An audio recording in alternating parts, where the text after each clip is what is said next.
Yes sir. Sir అంటే తెలుగు రాష్ట్రాలకు సంబంధించి ప్రత్యేకించి చూసుకుంటే మరీ ముఖ్యంగా ఏపీలో ఇప్పుడు ప్రస్తుతానికి కూటమితో అనుబంధంతో ఉన్నటువంటి చంద్రబాబు నాయుడు గారు ఈ తాత్కాలిక ప్రయోజనాన్ని దృష్టిలో పెట్టుకుని అంటే వీళ్ళు ఎన్నాళ్ళు ఎలా కలిసి ఉంటారో తెలియని పరిస్థితి. శాశ్వతంగా వచ్చేటువంటి ఉపయోగం, శాశ్వతంగా జరగబోయేటువంటి పెద్ద పరిణామం ఇది. మరి దీనికి సంబంధించి చంద్రబాబు నాయుడు గారు వెళ్ళకపోవడం, ఆయన టచ్ మీ నాట్ అన్నట్టు ఉండడం ఎలా చూడాలి సార్ దీన్ని? చంద్రబాబు నాయుడు ఈ కూటమిలో ఉండగా ఆ కూటమిని తిట్టి వ్యతిరేక నాయకుడి దగ్గరికి ఎలా వెళ్తాడు? ఓకే అండి. అది కుదరదు. అది ఎవరో ఒక న్యూట్రల్ ఫిగర్ పెట్టుకుంటే వెళ్తాడు. సో ఈ కెనాట్ గో. ఎలా వెళ్తాడు? ఊరికి నేను చూసి వస్తాను సినిమా అని కాదు కదా, పెద్ద ఇంపాక్ట్ వస్తుంది కదా. తప్పేం చేయలేదు. జగన్మోహన్ రెడ్డి గారు కూడా ఎవరన్నా న్యూట్రల్ ఫిగర్ ఉండి రాజకీయ నాయకుడు కాకుండా సెమినార్ గిమినారు ఎవరో మాజీ ప్రెసిడెంట్ ఎవరో పెట్టారంటే వెళ్ళొస్తాం. దీనికి చాలా అనవసరం. తర్వాత శాశ్వతంగా ఉండేది ఏంటి? ఇలా సీట్లు పెంచకపోతే చంద్రబాబు నాయుడు గారు అధికారంలో ఉంటాడా వస్తాడా ఎవరు చెప్పలేం కదా. కూటమిలో ఉన్నాడు, ప్రస్తుతం చక్కగా జరుగుతుంది. ప్రస్తుతం ఆయన ఎక్కడికి వెళ్ళలేడు, ఎందుకంటే కూటమి వల్ల గెలిచేయడం ఆయన చెప్తున్నాడు, అందరు చెప్తున్నారు కదా. ఆయన కేసీఆర్తో సహా మనం అన్నీ అనవపోయినా సో ఆయన ఎత్తుతా కదా పెట్టుకుంటాడు. అవసరం ఏమొచ్చింది? ఇంకా 4.5 సంవత్సరాలు పరిపాలన చేసుకుంటాడు, తర్వాత చూసుకుంటాడు. అది మనం పొలిటికల్ గా పోవాలి కానీ ఏదో శాశ్వతంగా సీట్లు దక్షిణానికి వస్తే ఎవరు లెక్క పెడతారు? ప్రజలు ఏమన్నా పట్టించుకుంటారా? దాని గురించి ఓటు వేయరు కదా. ఒక సెంటిమెంట్ దక్షిణాదికి తగ్గించే సెంటిమెంట్ వస్తుంది బీజేపీకి. Sir and fight for home లాగా జగన్మోహన్ రెడ్డి గారు అయితే 2 రోజుల క్రితం లెటర్ రాశారండి సెంట్రల్ గవర్నమెంట్ కి, ఖచ్చితంగా డీలిమిటేషన్ కి సంబంధించి. దేని గురించి?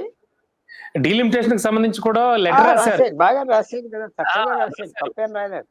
ఆయన వ్యూస్ చెప్పారు, ఆయన స్టాండ్ తెలిసింది, సైలెంట్ గా లేదు, కరెక్ట్ స్టెప్ తీసుకొని చెప్పాడు గవర్నమెంట్. స్టాలిన్ తో కూర్చుంటే బీజేపీకి వ్యతిరేకమని వస్తారు కాబట్టి వెళ్ళలేదు. ఆయనకు వచ్చే లాభం ఏమున్నది? స్టాలిన్ తో కూర్చుంటే 1% ఓటు పెరగదు కదా ఆంధ్రాలో. కూర్చుంటే ఏమొస్తుంది? అందువల్ల ఆంధ్రప్రదేశ్ లో వెళ్ళి కూర్చుంటే ఉపయోగం లేదు. అదే స్టాలిన్ 20% ఓట్లు 15% ఓట్లు ఉన్నాయంటే వెళ్ళి కూర్చుంటే ఏదో అర్థం ఉన్నది. ఎక్కడికి వెళ్తాడు? అందువల్ల కరెక్ట్ స్టాంప్స్ వాళ్ళు తీసుకుంటారు. అండ్ సార్ ముఖ్యంగా రాబోయే ఎన్నికలకు సంబంధించి తమిళనాడులో ఒక వేవ్ సృష్టించడానికి, మళ్ళీ తిరిగి అధికారంలోకి రావడానికి స్టాలిన్ గారు ఏమైనా ఈ విషయాన్ని చాలా సీరియస్ గా భుజానికి ఎత్తుకున్నారనుకోవచ్చు అంటారా? ఈ విషయం గురించే ఓట్లేస్తారని ఏం లేదు ఆయన. అది ఇది పెద్ద ఇది సెంటిమెంట్ ఉంటుంది అంతవరకు. సార్ ఆ బీజేపీ అలయన్స్ వెళ్తాదా ఏడీఎంకేతో, చిన్న పార్టీలు అందరూ కలిసి వెళ్తారా? దాని మీద ఆధారపడి ఉంటారు. అంతేగాని ప్రజలు మనకి 2 సీట్లు తగ్గిపోయినాయి దీని మీద ఒక సెంటిమెంట్, దీని గురించి అని కాదు, ఇది ఒక యాక్టివిటీ. అంతేగాని దీని మీద ఎలక్షన్ వెళ్తే ఏం అవ్వదు. అక్కడ ఆయన పరిపాలన చేస్తున్నాడు, బాగున్నదా లేదా, ఎదరవాళ్ళు కూటమి కట్టారా లేదా, ఎలాంటి కూటమి కట్టారు, ఎలా పనిచేస్తుంది, దాని మీద ఆధారపడి ఉంటాయి. అదేదండి. అండ్ సార్ దీంతో పాటు కూడా తమిళనాడులోనే మళ్ళీ ఉద్యమం, ఈ త్రిభాషా సూత్రాన్ని ఎట్టి పరిస్థితుల్లో వ్యతిరేకించాలంటున్నారు వాళ్ళు. అంటే ఇవన్నీ కూడా ఎన్నికలకు ముందు స్టంట్స్ గా ఏం అనుకోకర్లేదంటారు? ఎప్పటి నుంచో అవునండి, 1965 నుంచి నడుస్తుంది. అవునండి, అవును. అంటే ఫస్ట్ అనేది 71 నుంచి నడుస్తుంది. కొత్త విషయాలు కాదు తమిళనాడుకి. తమిళనాడు ఇన్సిస్టెన్స్ వల్ల డీలిమిటేషన్ ఫ్రీజ్ చేశారంటే ఐస్ లో పెట్టారు, నంబర్ పెంచారు. సో కొత్త విషయం కాదు. భాష విషయం కూడా కొత్త విషయం కాదు. భాష విషయం 50 సంవత్సరాలు బట్టి నడుస్తుంది కాబట్టి కొత్తది కాదు. DMK old stand. ఇదేదో కొత్తగా తెచ్చేసారు ఎలక్షన్ ఉపయోగపడతాదని కాదు. అలాగే ఎప్పటి నుంచో ఉన్న విషయం. డీలిమిటేషన్ కూడా ఎప్పటి నుంచో ఉన్న విషయం. ఏదో ఎలక్షన్ కి చేస్తున్నారు వాళ్ళు, ఏదో దీనివల్ల వచ్చేస్తున్నారు, ఇదేదో డిస్ట్రాక్షన్, వాళ్ళు చేసిన లోపాలు దాచుకోవటానికి అంటున్నారు. కానీ ఇష్యూ మంచి ఇష్యూ. బీజేపీ చాలా జాగ్రత్తగా డీల్ చేసుకోవాలి. వాళ్ళకి సౌత్ లో ఎక్కడ పవర్ లేదు చెప్పాలంటే. ఆంధ్రాలో ఏం లేదు, తమిళనాడులో ఏం లేదు, కేరళలో ఏం లేదు, తెలంగాణలో 28 ఎంపీలు వచ్చారు, కర్ణాటకలో పవర్ లో లేరు. చాలా అవునండి. జాగ్రత్తగా వాళ్ళు చేసుకోవాలి. ప్రతి ఆ! విషయానికి వాళ్ళు ఇష్టం వచ్చినట్టుగా వాళ్ళు రియాక్ట్ అవుతే హ్మ్. బీజేపీ అసలు సౌత్‌లో రావటం కష్టం అవుతాది. హ్మ్. 130 సీట్లు ఉన్న చోట వాళ్ళకి హ్మ్. ఏదో కర్ణాటకలో కొంతమంది ఎంపీలు వచ్చారు. ఆంధ్రాలో కూటమి వాళ్ళు వచ్చారు. తెలంగాణలో హ్మ్. వచ్చారు. అయి హ్మ్. మెయింటైన్ చేసుకోవాలి. ఆ ఆ! 40, సార్. 50 సీట్లు మెయింటైన్ చేసుకోకపోతే పార్లమెంట్‌లో వాళ్ళు ఫినిష్ అయిపోతారు. సార్. మెజారిటీ తెచ్చుకోవటానికి ట్రై చేయాలి. ఆ! 130లో 65, 70 తెచ్చుకోవటానికి ట్రై చేయాలి.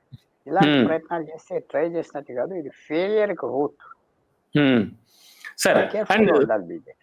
Yes sir. Yes sir. And parliament భవనాన్ని కూడా చాలా పెద్దగా కొత్తగా నిర్మించారు.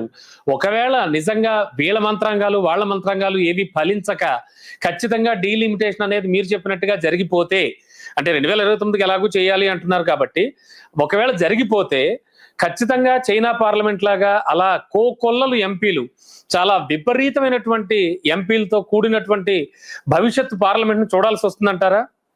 అసహ్యంగా 2200 మంది ఉన్నారు China parliament. Yes sir. That's what. సంవత్సరానికి 7 రోజులు కలుస్తారు.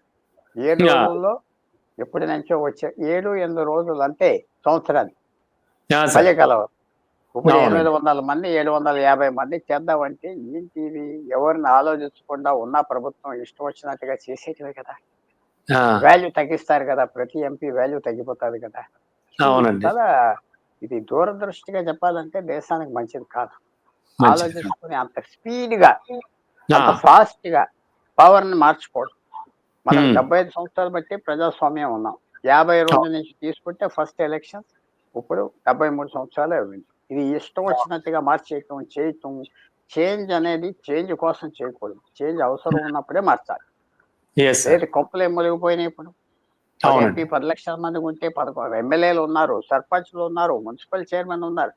ఒక అవునండి. వ్యక్తికి ఒక రూరల్ ఏరియాలో వెస్ట్ హ్మ్. గోదావరి అనుకోండి, నిజామాబాద్‌లో రూరల్ ఏరియా అనుకుంటే, వాడు హ్మ్. ఎమ్మెల్యేకేస్తాడు ఓటు, ఎంపీకేస్తాడు, కోఆపరేటివ్ సొసైటీ ప్రెసిడెంట్‌కి, సర్పంచ్‌కేస్తాడు, అవును సార్. జెడ్పీటీసీకేస్తాడు, ఎమ్మెల్సీకేస్తాడు. అవును సార్. ఎన్ని ఓట్లున్నాయి వాడి దగ్గర? హ్మ్. ఇంకా డెమోక్రసీ ఏంటి?